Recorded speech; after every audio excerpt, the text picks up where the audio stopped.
Mga kabayan, so welcome back po sa aking YouTube channel. So ngayon po ay ipapakita natin kung paano po tayo kumuha ng new updated OEC po. So ngayon, dahil nga po 4 days lang po yung bakasyon ko, so pwede na po ako mag-apply ng OEC. So pwede na po ako kumuha ng OEC kasi 40 days lang po ang aking bakasyon. Pero kung ang bakasyon nyo po ay 3 months, so hintayin nyo po muna na maka-isang buwan kayo, mahigit, bago po kayo kumuha ng OEC. Kasi tandaan nyo po, ang valid po ng OEC, started po na naka-acquired po kayo ay 60 days lang po ang valid ng inyong OEC, mga kabayan.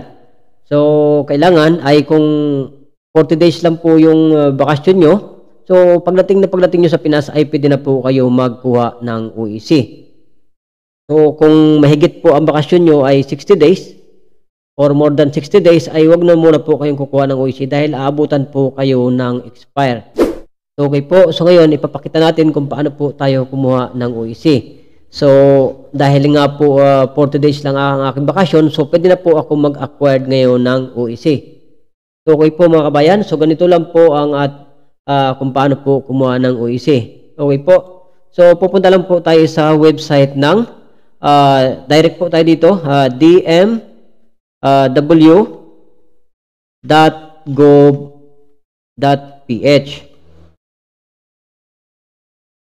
dmw.gov.ph po mga kabayan. So dadalhin po tayo doon sa website. So ngayon dadalhin po tayo dito. Online services dito po. So i-press nyo itong online services, tapos po dadalhin po tayo dito, then pupunta po tayo dito sa e-registration mga kabayan. Ito po ang i-select natin. So kahit cellphone po yung gamit nyo, so i-desktop mode nyo po para makita po lahat. Okay po. So nandito lahat, pwede rin po kayo magpunta dito sa DMW Online Helpdesk. So dahil nga kukuha tayo ng OEC, yung mga wala pang account or may account na ay dito po tayo pupunta sa e-registration mga kabayan. Okay po, so press natin ito, e-registration. Tapos press po natin yung let's go. Tapos punta po kayo sa baba. Yung mga may account na po sa e-registration, so maglalagin na lang po kayo dito. At yung mga wala naman pong account ay kailangan nyo pong mag-register. So ang gagawin nyo ganito mga kabayan, kung wala pa po kayong account ay magre-register lang po muna kayo. Press nyo itong I accept the term of use. Tapos pilapan nyo po itong first name, middle name, last name, suffix kung may junior or the third or senior. Tapos mail. Tapos lagay po kayo dito na email address na valid email address. Dahil po dito ipapadala yung temporary password ng inyong e-registration. Tapos ilagay nyo po yung birth date nyo. Tapos register po kayo dito. I-check nyo pong maayos. Dahil pag nagkamali po kayo ay hindi na nyo po yan may edit. Nandito po yung paalala. So ilagay ang inyong personal information base po sa nakasulat nito sa inyong valid passport. Ito po yung mga reminder, mga paalala. So number 2, gumamit lang po ng valid active na personal email upang siguradong makatanggap ng email confirmation para makatanggap po kayo ng temporary password. Tapos number 3 po ay kung walang natanggap na email confirmation o maling na encode sa paggawa o pag-register, huwag gumawa ng panibagong account. I-file ang concern sa POA helpdesk. So mag-file po kayo, huwag po kayo gagawa ulit ng bagong account. So number 4 na paalala ay siguraduhin tama at sariling impormasyon ang gagamitin sa paggawa ng account. So number 5 ay basahin at i-double check ang lahat ng detalye bago tumuloy sa pag-register. Number 6, tandaan ang ginagamit na email address at pag-generate ng e-registration number matapos i-click ang register. Okay po. So pag naka-register na po kayo ay makakatanggap po kayo ng message na success, and then makaka-receive po kayo ng temporary password. So after nyo po mag-success dito sa register ay i-open nyo po yung inyong Gmail account dahil ma-receive nyo po doon yung temporary password. Okay po. So balik tayo dito sa dahil nga may account na ako, so hindi na ako magpipill up dyan. Yung mga pabalik-balik na po ng mga OFW na nakakakuha na ng online, so hindi nyo na po kailangan mag-fill up dyan. So maglalagin na lang po tayo dito.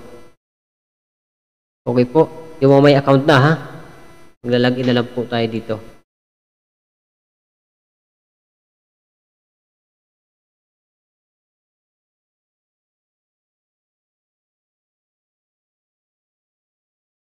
Lagay nyo yung Gmail address.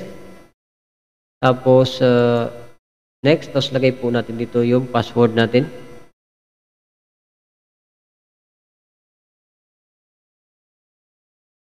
Tapos, login po tayo. Okay po. So, close lang po natin yan. So, pag nandito na po tayo, wait lang po. So, ipapaliwanag po natin yung para sa may mga wala pa pong account. Pag nakapasok na po kayo dito ay i-edit nyo lang po yung dashboard nyo. Pinutin nyo po yung dashboard nyo. At saka may profile. Tapos mag-fill up po kayo dito. Tapos i-update nyo po. So, fill upan nyo po ito hanggang matapos. Tapos itong identification po, lagay po kayo ng passport. Tapos, add po kayo dito ng add beneficiary. Yun lang po. Ang ipilapan nyo dito sa my profile. Okay po. Importante po ito. Lalagyan nyo po ito ng identification, yung passport nyo. Tapos dito sa my dashboard, mga kabayan, ay mag-upload po kayo dito ng profile picture saka passport po dito sa baba. Okay po. So, pag nagawa nyo na po yan, balik po tayo dito sa dashboard.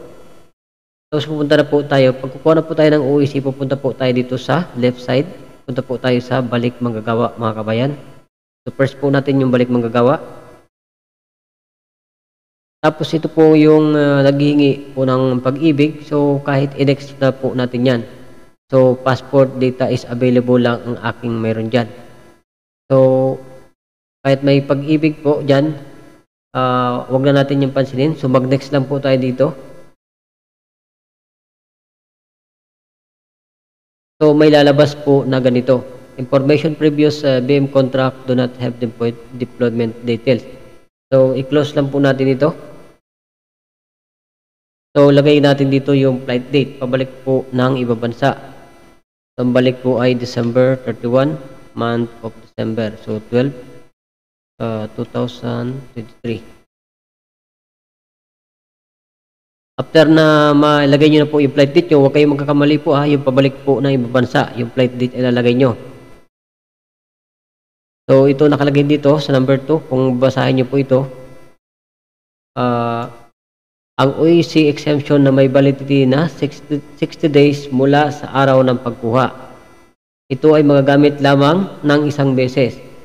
Hindi ka makakakuha ng panibagong OEC kung ikaw ay may valid pang OEC. At hindi pa ito nagagamit sa paglabas ng Pilipinas upang bumalik sa inyong trabaho.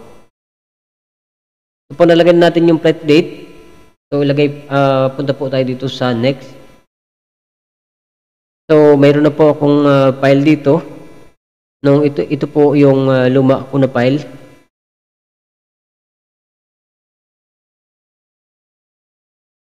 So, ang gagawin po natin dito ay dahil nga mayroon na po tayo, ito po mga kabayan ay para po ito sa mga babalik po sa mga same employer. Pero po pag nag-iba po kayo ng employer, so hindi po kayo makakakuha ng online. So kailangan nyo pong magpa-verify sa POA, dalhin nyo po yung inyong bagong kontrata sa visa para po sa mga bagong employer saka nagpalit po ng job site. Hindi po kayo makakakuha dito ng online OEC. Pero po kung babalik po kayo, na ilang pabalik-balik na po kayo, same employer po yung babalikan nyo, makakakuha po kayo ng OEC online. So ito lang po, dahil may file na po tayo dyan, mayroon na po tayong OEC dati, nakakakuha na tayo ng ilang beses.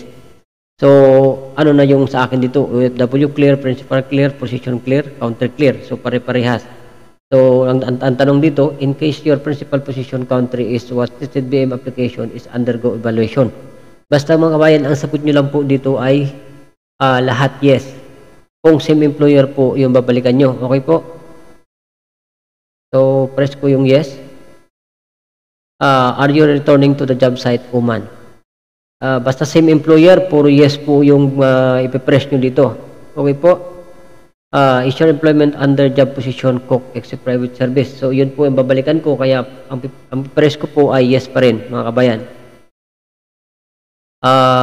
Are you aware the may administrative disciplinary sanction declaring false in relation to your response? And question number 1, same employer. Question number 2 is same job site. So pipress ko naman ulit dito ay yes, dahil ang babalikan ko ay same employer po.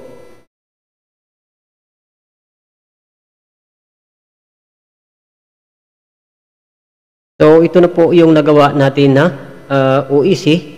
So status is completed. So magpiprint na lang po tayo ng OEC. So ganito lang po kabilis magprint, mga kabayan, ng OEC kapag pabalik-balik na po tayo ng ibang bansa na same employer lang po ang ating employer. So pag same employer ka, same job site, so wala pong kahirap-hirap kumuha ng OEC online, mga kabayan. So ganito na. Dahil tapos na, pero pinapaliwanag ko po, kabayan, kung hindi po kayo same employer yung babalikan nyo, ay hindi po kayo makakakuha ng online. So kailangan nyo pang ipa-verify yan sa POA para makakuha po kayo ng OEC. Pero pag same employer po yung babalikan nyo, wala pong kahirap-hirap ang pagkuha ng OEC. So okay na po yung ano ko. So magpiprint na po ako ng OEC.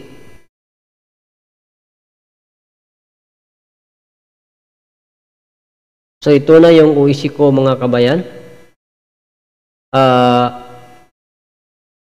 Nakikita nyo po itong download. Kung sa labas lang po kayo nagpapagawa, ay pwede nyo po yan i-download. Okay po. So save ko siya sa desktop. So save na siya.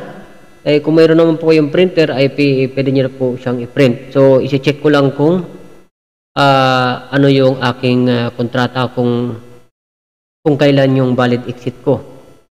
Valid exit ko ay January 24, 2024 yung aking valid exit ng aking OEC. So kailangan ay bago mag January 24 ay makaalis na ako para hindi ako abutan ng expire.